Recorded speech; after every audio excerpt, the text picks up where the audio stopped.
एक तो मुझे सोच रहा नहीं था कि क्या ड्रॉ करूँ, हाइपर रियलिस्टिक ड्राइंग ड्रॉ करूँ या कोई पेंटिंग ट्राई करूँ, क्योंकि मुझे कुछ अलग करना था मेरे यूट्यूब वीडियो के लिए। उसके बाद मुझे याद आया कि भाई वो बेबी की ड्राइंग तो बाकी है, तो चलो भाई उसे फिनिश करते हैं। पिछली वीडियो में हमने देखा था किस तरीके से आप ये फेस ड्रॉ कर सकते हैं। पार्ट 1 में हमने बहुत डिस्कशन किया था किस तरीके से आप फेस की डिटेलिंग कर सकते हैं, और बहुत से टिप्स मैंने दिए थे। और ये पार्ट 2 में हम डिस्कस करेंगे कि किस तरीके से आप ये बेबी फेस ड्रॉ कर सकते हैं। और ये बेबी फेस में ज़्यादा डिटेलिंग नहीं है।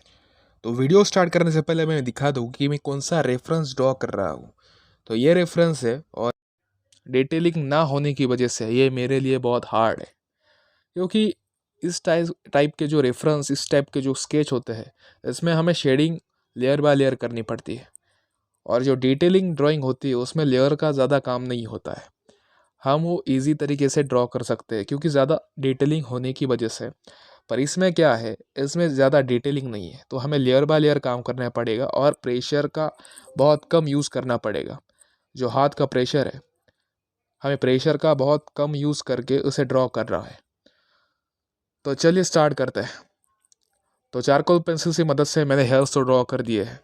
अब मैं चारकोल पेंसिल से ही उसके आइज़ ड्रॉ कर रहा हूँ, क्योंकि चारकोल पेंसिल बहुत ज़्यादा डार्क होती है और हेयर्स और उसके आइज़ पहले से ही डार्क है, तो मैं डायरेक्टली चारकोल पेंसिल का यूज़ कर रहा हूँ। और लेयर बाय लेयर काम करना है तो सबसे पहले मैं 2B की पेंसिल लेके उसके साथ शुरुआत कर रहा हूँ। तो जो आँखें हैं उसमें बहुत ज़्यादा डेप्थ है, तो हमें लेयर बाय लेयर तो काम करना ही है।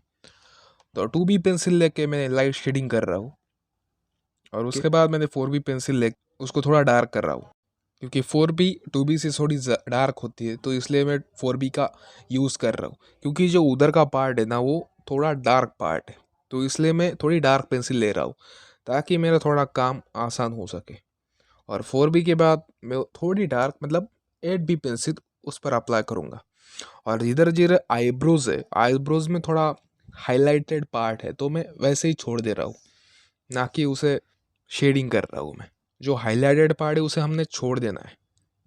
तो आप देख सकते हैं कि जो ऊपर का पार्ट है वो कितना रियलिस्टिक लग रहा है, क्योंकि उसमें हमने लेयर बाय लेयर शेडिंग की है और उस पर एक वॉल्यूम लग रहा है कि वो सर जैसा लग रहा है। तो अब मैं ड्रॉ कर रहा हूँ दूसरी आँख में ड्रॉ कर रहा हूँ। दूसरी आँख भी वैसी ही, उसमें बहुत ज़्यादा वॉल्यूम है, हमें वॉल्यूम देना है। और सबसे पहले तो मैं 2B की पेंसिल यूज़ करूँगा थोड़ी लाइट शेडिंग के लिए, and then I use 6B pencil for dark shade. आप ऑब्जर्व करोगे किस तरीके से मैंने पेंसिल पकड़ी है हाथ में। मैं प्रेशर का बिल्कुल भी अप्लाई नहीं कर रहा हूँ। अगर मैंने प्रेशर का अप्लाई किया और गलती से उधर लाइट की जगह डार्क शेडिंग हुई, तो अगर मैंने उसे इरेज किया तो वो बहुत अच्छा नहीं लगेगा। तो मैं नोज ड्रॉ कर रहा हूँ। लेफ्ट की साइड थोड़ा लाइट पार्ट है और राइट राइट में तो पूरा ही लाइट है।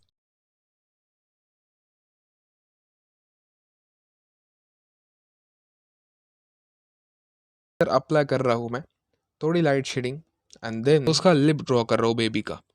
और जो लिप्स है वो थोड़ा अजीब है, क्योंकि उसमें डार्क पार्ट बहुत ज़्यादा अंदर, और जो थोड़ा बाहर का पार्ट है लिप्स का वो लाइट है।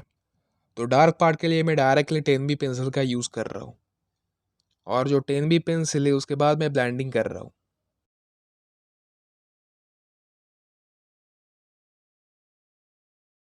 नोज एंड लिप्स उसमें भी वैसे ही मैंने अप्लाई किया है, एंड देन ब्लेंडिंग। तो आपने देखा होगा कि मैंने शेडिंग पे फोकस किया है, ना कि ब्लेंडिंग पे। बहुत सारे बिगिनर्स क्या करते हैं, वो ब्लेंडिंग पे फोकस करते हैं, वो शेडिंग पे फोकस नहीं करते, इसीलिए उनको जैसे रिजल्ट चाहिए वैसे नहीं मिलते। और पेंसिल को शार्प करो, ठीक है।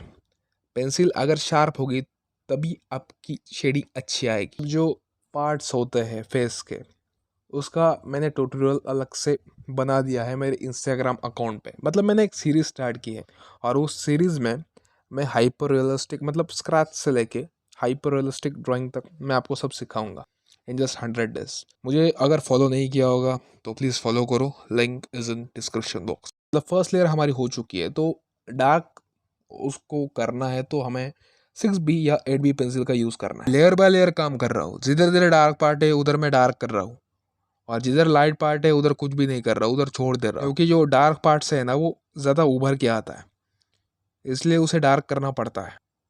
और उसके बाद ब्लेंडिंग, क्योंकि ब्लेंडिंग पे मेरा फोकस नहीं है, मेरा फोकस है शेडिंग पे। और ब्लेंडिंग के लिए मैं आपको सजेस्ट करूंगा कि आप ब्रश का यूज़ कीजिए, ना कि ब्लेंडिंग स्टम्प का। तो अगर आपने ऑब्जर्व किया होगा जो लेफ्ट पार्ट है वो बहुत ज़्यादा डार्क है as compare to right part. तो जो लेफ्ट पार्ट है वो कैसे हमने बनाया है, हमने लेयर बाय लेयर उस पर काम किया। सबसे पहले 2B, then 4B, then 6B, then 8B। तो जो राइट साइड का पार्ट है उधर हमने सिर्फ 2B और 4B का पेंसिल का यूज़ किया है। तो हमें देखना है कि लाइट किधर से आ रही है, तो उस रेफरेंस में लाइट जो है राइट साइड से आ रही है, तो इसीलिए जो लेफ्ट साइड है वो डार्क है। तो उधर हमें लेयर बाय लेयर काम करना पड़ता है। तो आज के इस वीडियो में हमने डिस्कस किया कि किस तरीके से आप बेबी फेस ड्रॉ कर सकते हैं, उसमें शेडिंग कैसी होती है, हम क्या गलतियां करते हैं। आज के इस वीडियो में हमने ये डिस्कस किया।